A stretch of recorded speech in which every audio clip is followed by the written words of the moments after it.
चला तर मी आज उंबर दोड्याची भाजी बनवणार आहे। त्यासाठी मी दोड्या स्वच्छ झाडाच्या काढून धुवून घेतल्या त्या। आता चुलीवर शिजवणार आहे मी। एक तांब्या पाणी वरती आणि हे शिजवून घेते। चांगले 10 मिनिटं शिजवायचे ते आपल्याला।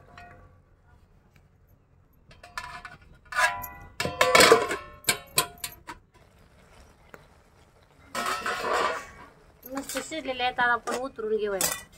अशा मस्त शिजलेल्या दोड्या आपण उतरून घेऊ। थोडंसं गार पाणी ओतू आणि फोडून घेऊया आपण। आता अशा आपण सगळ्या फोडून घेऊया, 2-2 तुकडे करून अशा। मस्त अशा फोडून झालेल्या आहेत। आता ह्या भाजीला लागणारं सामान 2 कांदा चिरून घेतले, तर थोडं काळं तिखट घेतले, चवीपुरतं मीठ, कोथिंबीर, लसूण आणि हळद घेतली। आता आपण कांदा लाल भाव परतून घेऊया।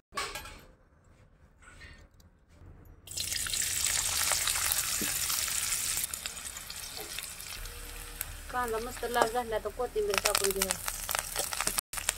थोडंसं तिखट टाकूया, थोडीशी हळदी पावडर टाकूया आणि चवीपुरतं मीठ टाकूया। आता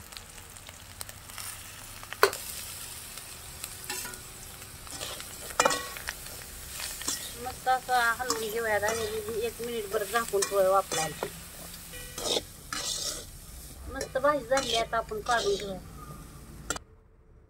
मस्त भाजी झालेली आहे। डोळ्यासाठी चांगली असते ही भाजी खाल्लेली उंबराच्या दोड्या। पिकल्यानंतर ती मोठी उंबरा होती, ती अशी लाल आणि कच्ची असल्यावर अशी बारीक अशी ह्याची भाजी चालती केलेली।